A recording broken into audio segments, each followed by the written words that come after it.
এই সরকার প্রতিশ্রুতি দিয়েছিল 1 কোটি লোকের কর্মসংস্থান করবে। 1 কোটির মধ্যে অলরেডি মনে হয় 1 কোটি লোকের কর্মসংস্থান তারা করে ফেলছে, তবে 1 কোটি বাংলাদেশের জনগণের করে নাই। সবগুলাই হলো বাংলাদেশের ছাত্রদল যুবদল যারা গাড়ির পিছনে দৌড়িয়েছে তাদেরকে হলো কর্মসংস্থান হয়েছে বাংলাদেশে। তা আমি কখনোই ভদ্রতার মাপকাঠিতে মির্জা ফখরুলকে রাখবো না। বরাবরই উনি একজন ব্যর্থ, এবং এই ব্যর্থকে অনেকে যারা আলাপ তুলছেন যে ওনাকে হলো রাষ্ট্রপতি হিসেবে দেওয়ার জন্য, আমি বলছি মির্জা ফখরুল রাষ্ট্রপতি কেন, বাংলাদেশে যে মন্ত্রণালয় আছে সেই মন্ত্রণালয়ের যোগ্যতা রাখেন না উনি। এরপরে যেই দাবিটা তুলেছেন সেই দাবিটা তুলেছেন আসিফ নজরুল। খুবই সন্দিহান লোক, কোনো কিছুই ক্লিয়ারেন্স নাই, কোন পক্ষে যে কাজ করেন নাকি বাংলাদেশের পক্ষে কাজ করেন ওনার আগামাথা ধরা অনেক টাফ। আমাদের যিনি প্রধানমন্ত্রীর ওয়াইফ আছেন জুবাইদা, তো উনি যে প্রোগ্রামগুলোতে যাচ্ছে রাষ্ট্রের টাকা খরচ করে কোন ক্যাপাসিটিতে যাচ্ছে, এবং ওনার মেয়েকেও বাংলাদেশে হলো নিয়ে আসছে, কোন ক্যাপাসিটিতে রাষ্ট্রীয় প্রোগ্রামগুলোতে অংশগ্রহণ করছে। তা বিএনপি ক্ষমতায় চালাইতে ব্যর্থ হয়ে গিয়েছে অলরেডি। বিএনপি ক্ষমতা চালাইতে পারবে না, দে আর দ্য রাবিশ পার্টি। এবং যারা এখানে চালাচ্ছে, এটা কারা চালাচ্ছে জানেন? এটা হলো হাওয়া ভবনের কিছু লোক। হাওয়া ভবন হলো একটা নির্দিষ্ট উশৃঙ্খল যুবকের গোষ্ঠী। এই যুবকগুলোর মধ্যে সিলভার লাইনের ছিল গিয়াসউদ্দিন আল মামুন। আমার জেলে তাকে দেখা সুযোগ হয়েছিল। খুবই ভালো স্যান্ট লাগাইতো, পুরো মানে জেল খুব ভালো স্যান্টে সুগোভিত হয়ে যেত, মানে অনেক টাকা খরচ করতো। তো বুঝলাম আরে ওই সময় তারেক রহমানের মিলে ভালোই কামাইছে তারা। তো ওই এদের মধ্যে আরও কয়েকটা আছে, যে নুরুদ্দিন অপু থেকে শুরু করে এই গ্যাংয়ে আরও অনেকগুলো লোক আছে, এবং এই গ্যাংটা আরও শক্তিশালী হয়ে গিয়েছে লন্ডনে গিয়ে। এই গ্যাংটাই বাংলাদেশের ক্ষমতা চালাচ্ছে, ফলত বাংলাদেশে কোনো আসলে সত্যিকার অর্থে গণতন্ত্র নাই, এবং এই গ্যাং ক্ষমতা চালাইতে পারবে না। এই গ্যাং অশিক্ষিত একটা, এবং এরা ভালো পড়াশোনা নাই।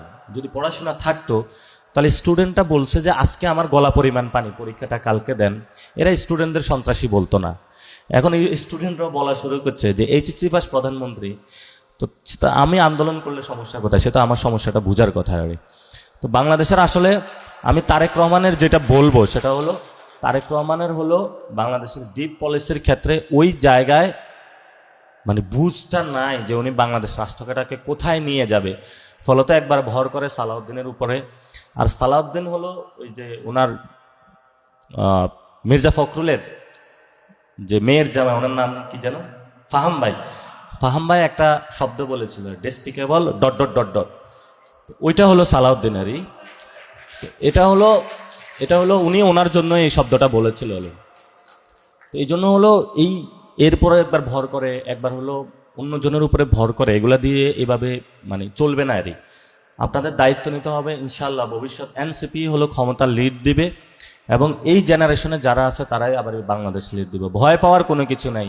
এ দিনের বেলায় ভয় দেখায়, ওগুলো হলো রাতের বেলা হলো মাদক চোরাচালান, গুন্ডা সন্ত্রাসী কাজ করে। আমরা ইনশাল্লাহ রাত থেকে ওদেরকে পাহারা দিব, সবগুলোকে সাইজ করব ভবিষ্যতে ইনশাআল্লাহ। আমাদের যিনি প্রধানমন্ত্রীর ওয়াইফ আছেন, তার কি কোনো কনস্টিটিউশনাল পজিশন আছে? নাই তো। রাষ্ট্রের কোনো পদ আছে? নাই। অন্য দেশে কিন্তু ফার্স্ট লেডি বা এই ধরনের একটা পদ থাকে। বা আপনি দেখবেন বারাক ওবামার যিনি ওয়াইফ ছিল, উনি মেলিন্ডা ফাউন্ডেশন বা একটা ফাউন্ডেশন খুলে ওইটার আন্ডারে কাজ করেন। আবার যারা রাজারা আছে তাদের ওয়াইফরাও একটা ফাউন্ডেশন খুলে ফাউন্ডেশনের অধীনে হলো কাজ করে। তো বাংলাদেশের এই যে গভর্নমেন্টের যে প্রোগ্রামগুলোতে যাচ্ছে, ওনার নাম কি যেন, জুবাইদা, তো উনি যে প্রোগ্রামগুলোতে যাচ্ছে রাষ্ট্রের টাকা খরচ করে কোন ক্যাপাসিটিতে যাচ্ছে, এবং ওনার মেয়েকেও বাংলাদেশে হলো নিয়ে আসছে, কোন ক্যাপাসিটিতে রাষ্ট্রীয় প্রোগ্রামগুলোতে অংশগ্রহণ করছে। তারপরে একজন বাংলাদেশের যিনি কলকাঠি নাড়েন, ইসমাইল জবিউল্লাহ নাম, মানে প্রশাসনে সবচেয়ে যিনি কলকাঠি নাড়েন, ওনার একজন শালা আছে মুস্তাফিজুর রহমান হিরো, তাকে নিয়ে বানাইছে হলো আপনার আইডিয়াল কলেজের সভাপতি।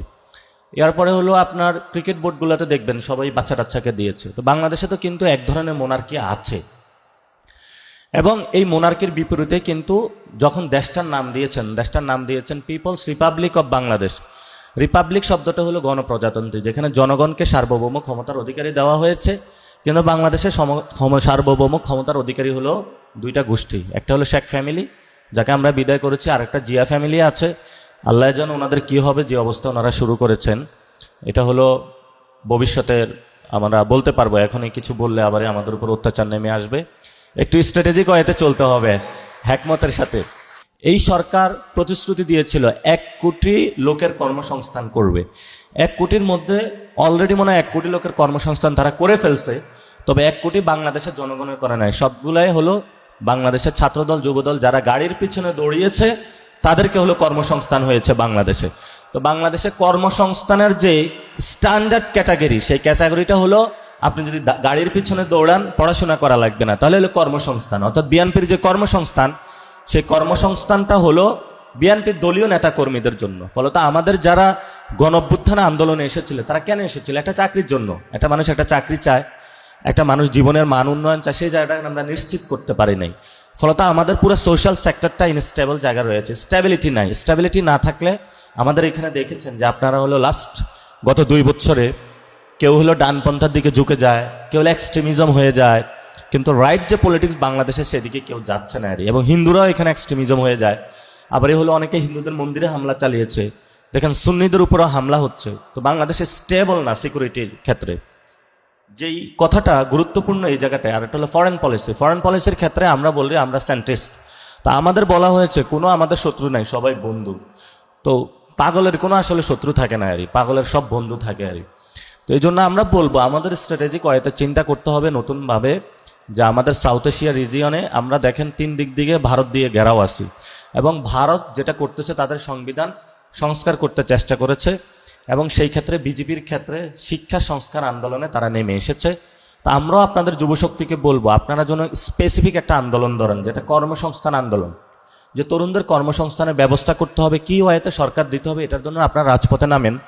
তাহলে যিনি কর্মসংস্থানের ব্যবস্থা করে, যিনি ইউথ এবং স্পোর্টস মিনিস্টার রয়েছে, সে আমাদেরকে কি দিয়েছে, সে যদি ব্যর্থ হয় তার পদত্যাগ করান, আর সে যদি ভালো হয় তাকে হেল্প করেন।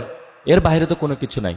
যারা নারী আছে তারা নারী সেক্টরে অনুযায়ী কাজ করেন, আপনারা এক একটা ধরে কাজ করেন। যদি এটা করতে পারেন, আশা করি যে যারা ইন্ডিয়ার স্টুডেন্ট আছে তারা কিন্তু ধর্মান্ধ যিনি আছে তাকে নিয়ে কাজ করতেছে, এবং সেখানে শিক্ষা ব্যবস্থা চেঞ্জ করার জন্য কাজ করতেছে। ওরাই স্পেসিফিক দপ্তর ধরে কাজ করতেছে।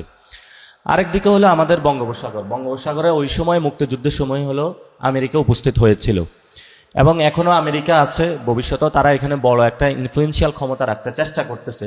কিন্তু একটা জিনিস মনে রাখবেন, আমাদের পানি ছাড়া কোনো মুক্তি নাই। সাগরে আমাদের শেষ বাঁচার উপায়, হয়তো সাগরে যে আমরা হলো বাঁচবো অথবা মরবো। ওই যে তীর হারায় ঢেউর সাগে পাড়ি দিব রে, আমাদের ওই পাড়ি দেওয়া আছে না। এই জন্য হলো এগুলো অনুধাবন করেই, এই যে ফররুখ তো কিন্তু বাংলাদেশ থেকে ইসলামপন্থীরা হারিয়ে দিয়েছে। ফররুখ আমাদের একটা চেতনার উজ্জীবনী জায়গা। ফররুখ কিন্তু এই জায়গাটা ধরেছেন এবং উনি কথা বলেছেন, এবং এখানে যারাই বাংলাদেশের কবি আছেন তারা এই বিষয়গুলো কথা বলেছেন, সে বিষয়গুলো আওয়াজ দিয়েছেন। তো আমি আজকে আপনাদের একটু বেশি সময় নিয়ে গেলাম, আপনাদের একটা স্পেসিফিক নলেজ দেয়। আমরা যখন সেই গণভবনে বসেছিলাম সরকার গঠনের জন্য, তো ওয়াকার সাহেব একটা কথা বলেছিলেন, আমার এখনও স্পষ্ট স্মরণ আছে। ওয়াকার সাহেব বলতেছিলেন যে আমি একটু সোশ্যাল ভ্যালুজে বিশ্বাস করি, আমি কোনো দুর্নীতির পক্ষে না, এবং আমি কোনো চাঁদাবাজি এগুলার পক্ষে না।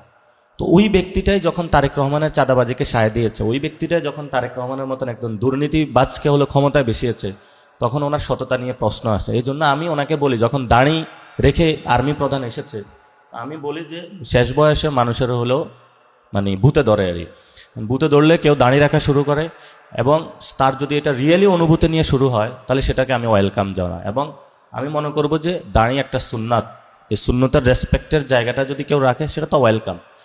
উনি আমাদেরকে একটু ভেলকিবাজি দেখানোর জন্য চেষ্টা করতেছে। এবং আমরা যখন সেখানে বলেছিলাম যে প্রোক্লেমেশন দেব, তখন চিফ অফ আর্মি আমাদেরকে বললেন যে আমি দেশের বাইরে আছি, একটা পরিস্থিতি সৃষ্টি হতে পারে ভিন্ন দিকে, জাসদের মতন তোমরা হয়ে যেতে পারো, আমি দেশে আসি তারপর একটা ব্যবস্থা নেব। তো সেই সময় আমরা বলেছিলাম ঠিক আছে, আর্মিও দেশে আসুক। ইউনূস স্যারও ওই সময় হলো দেখলাম যে প্রেসিডেন্ট হওয়ার জন্য রাজি না, পরবর্তীতে কিন্তু আমরা সেটা থেকে সরে আসি। তো ফলত আর্মি রাজনৈতিক ক্ষেত্রে হস্তক্ষেপ করছে, এবং এই যে চুপ্পুর যে যাওয়ার পরে মেজর হাফিজকে দিয়ে কে করে, আমি জনগণকে এটার প্রতি লক্ষ্য রাখার জন্য অনুরোধ জানাচ্ছি। সাথে সাথে এখানে আরেকটা হলো, রাজপথে হলেও ঝামেলা পাকানোর চেষ্টা করতেছে প্রধানমন্ত্রীর একজন উপদেষ্টা আছে, ওনার নাম হলো মাহদি মনে হয়, হ্যাঁ মাহদি আমিন। তো ওনার হলো নতুন করে খায়েশ যাচ্ছে হলো শিক্ষামন্ত্রী হওয়ার, এই জন্য হলো রাস্তায় পোলাপাইন নামায়া দিছে আন্দোলন করে মিলনকে পদত্যাগ করানোর জন্য। আমি বলবো যে সরকারের মধ্যেই সর্ষের মধ্যেই ভূত আছে, এবং এই যে বাচ্চাদেরকে ব্যবহার করা হলো এটার পিছনে কিন্তু এই মাহদি আমিন দায়ী। তো আমরা চাইবো যে যারা এই ধরনের অস্থিতিশীল সৃষ্টি করে, এই ধরনের লোক যাতে শিক্ষামন্ত্রী ভবিষ্যতে না হইতে পারে। আর ক্যান্টনমেন্টের কোনো লোক আসলে রাষ্ট্রপতি হওয়া উচিত না। আমি মনে করি রাষ্ট্রপতির যে কার্যালয়, এটাকে সামরিক কারখানা বানানো উচিত না। রাষ্ট্রপতি বাংলাদেশের সর্বজন যিনি রয়েছেন, কোনো সিভিল সোসাইটির আমলাকেও, যেমন নাসিমুল গনির নামও আমরা শুনতে পাচ্ছি, তাকেও দেওয়া উচিত না, সজ্জন কাউকে দেওয়া উচিত। আমরা ওই সময় প্রপোজাল দিয়েছিলাম যে আমাদের সময় যদি রাষ্ট্রপতি হইতো বেগম খালেদা জিয়াকে আমরা অ্যাকসেপ্ট করে নিতাম, কোনো প্রবলেম ছিল না। তো এই সময় হলো সজ্জন যিনি রয়েছেন তাকে রাষ্ট্রপতি। তো বিএনপির কি করে আল্লাহ জানে, সে যখন প্রধানমন্ত্রী প্রটোকল অফিসার বা এই ধরনের রাশেদের মতন লোকদেরকে দিয়ে দেয়, রাষ্ট্রপতি যে আর কাকে বসাবে সেটা তো আমাদের কোনো কল্পনার বাইরে আরই। তো আপনারা বুঝতেছেন যে আমাদের হলো গ্রেট কনসার্নে আমরা রয়েছি। একদিকে বিজেপি চাচ্ছে অখণ্ড ভারত, অখণ্ড ভারতের মধ্যে তারা চাচ্ছে এখানে হলো বাংলাদেশকে তারা স্বাধীন করবে না। আমি যখন ইরানে গিয়েছিলাম, আমি ওইখানে অনেক ইন্ডিয়ান ডিপ্লোমেটের সাথে কথা বলেছিলাম। সেখানে সাবেক ফরেন মিনিস্টার ছিল, তারপরে ইন্ডিয়ান বিভিন্ন চিফ মিনিস্টার ছিল, আমি তাদের সাথে কথা বলেছিলাম। তো তারা যেটা তাদের পলিসি, আমি যেটা বুঝতে চেষ্টা করলাম, তারা বাংলাদেশে স্বাধীন করবে না, কিন্তু বাংলাদেশকে গরুর মতন সারাদিন হলো দুধ শোষণ করবে। এবং এই ইকোনমিক জায়গাটা হলো আপনাদের যুবশক্তিকে দাঁড়াইতে হবে। আপনাদেরকে অনেকে বলবে যে চাকরিতে ঢুকো, চাকরি না, ব্যবসা করতে হবে, চাকরি মানুষদেরকে দিতে হবে। যারা গাড়ির পিছনে দৌড়ায় সবগুলারে নিয়ে আসা হলো, যেহেতু এগুলো অশিক্ষিত, দারোয়ানের চাকরি দিতে হবে, আপনারা ব্যবসায়ী হবেন ভবিষ্যৎ বাংলাদেশে, এটা আপনাদেরকে নিশ্চিত করতে হবে। এবং আপনাদের যিনি সভাপতি সেক্রেটারি, তারা খুবই গুছানো, মানে তারা খুবই আপনাদের গুছানো একটা ফরম্যাট রেডি করতেছে। আশা করি যে আপনার এই জায়গাটা খুব ভালো জায়গা হবে।